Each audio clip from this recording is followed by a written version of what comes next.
আমি যখন ছোট ছিলাম খেলতে যেতাম মেঘের তলে। একদিন এক মেঘ বালিকা প্রশ্ন করল কৌতূহলে, এই ছেলেটা নাম কি রে তোর? আমি বললাম ফুসমন্তর। মেঘ বালিকা রেগেই আগুন, মিথ্যে কথা, নাম কি অমন হয় কখনো? আমি বললাম নিশ্চয়ই হয়, আগে আমার গল্প শোনো। সে বলল শুনবো না, যা, সেই তো রানী, সেই তো রাজা, সেই তো একই ঢাল তরোয়াল, সেই তো একই রাজার কুমার পক্ষে আছে, শুনবো না আর, ওসব বাজে। আমি বললাম তোমার জন্যে নতুন করে লিখবো তবে। সে বলল সত্যি লিখবি? বেশ, তাহলে মস্ত করে লিখতে হবে, মনে থাকবে, লিখেই কিন্তু আমায় দিবি। আমি বললাম তোমার জন্যে লিখতে পারি এক পৃথিবী।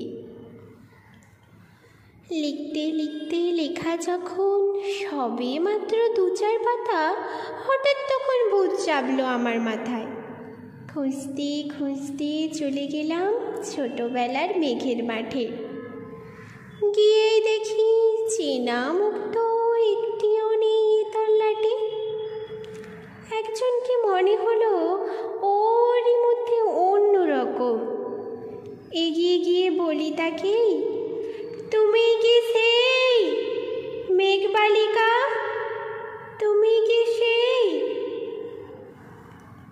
সে বলেছে মনে তো নেই, আমারও সব মনে তো নেই। আমি বললাম তুমি আমায় লেখার কথা বলেছিলে। সে বলল সঙ্গে আছে, ফাঁসিয়ে দাও গায়ের চিলে। আর হ্যাঁ শোনো, এখন আমি মেঘ নই আর, সবাই এখন বৃষ্টি বলে ডাকে আমায়। বলেই হঠাৎ এক পশলায় চুল থেকে নখ আমায় পুরো ভিজিয়ে দিয়ে অন্য অন্য বৃষ্টি বাদল সঙ্গে নিয়ে মিলিয়ে গেল দূরে কোথায়, দূরে দূরে। বৃষ্টি বলে ডাকে আমায়, বৃষ্টি বলে ডাকে আমায়। আপন মনে বলতে বলতে আমি কেবল বসে রইলাম ভিজে 100 কাপড় জামায়। গাছের তলায় বসে রইলাম বৃষ্টি নাকি মেঘের জন্য।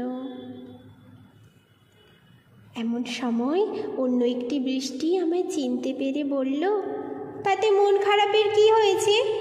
যাও, ফিরে যাও, লেখো আবার। এখন পুরো বর্ষা চলছে, তাই আমরা সবাই এখন নানান দেশে ভীষণ ব্যস্ত। তুমিও যাও, মন দাও গে তোমার কাজে। বর্ষা থেকে ফিরে আমরা নিজেই যাব তোমার কাছে।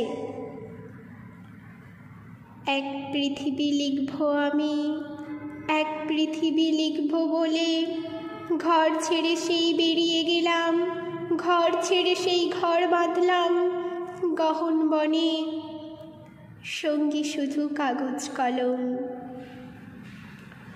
একাই থাকবো, একাই দুটো ফুটিয়ে খাবো, 2-1 মুঠো ধুলোবালি যখন যারা আসবে মনে তাদের লিখব, লিখেই যাব।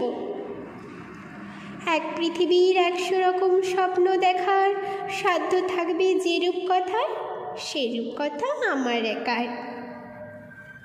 ঘাড় গুজে দিন লিখতে লিখতে, ঘাড় গুজে রাত লিখতে লিখতে, মুছেছে দিন মুছেছে রাত। যখন আমার লেখবার হাত অসাড় হলো, মনে পড়ল সাল কি তারিখ, বছর কি মাস, সেসব হিসেব আর ধরিনি। লেখার দিকে তাকিয়ে দেখি এক পৃথিবী লিখব বলে একটা খাতাও শেষ করিনি। সঙ্গে সঙ্গে ঝমঝমিয়ে বৃষ্টি এলো খাতার উপর, আজীবনের লেখার উপর বৃষ্টি এলো এই অরণ্যে। বাইরে তখন গাছের নিচে নাচছে ময়ূর আনন্দিত। এ গাছ ও গাছ, উড়ছে পাখি, বলছে পাখি, এই অরণ্যে কবির জন্য আমরা থাকি। বলছে ওরা, কবির জন্যে আমরা কোথাও, আমরা কোথাও, আমরা কোথাও হার মানিনি। কবি তখন কুটির থেকে তাকিয়ে আছে অনেক দূরে, বনের পরে, মাঠের পরে, নদীর পরে, সেই যেখানে সারা জীবন বৃষ্টি পড়ে, বৃষ্টি পড়ে, সেই যেখানে কেউ যায়নি, কেউ যায় না কোনো দিনই। আজ সে কবি দেখতে পাচ্ছে সেই দেশে, সেই ঝর্ণা তলায় এদিক ওদিক ছুটে বেড়ায় সোনায় মোড়া মেঘ হরিণী, কিশোর বেলার সেই হরিণী।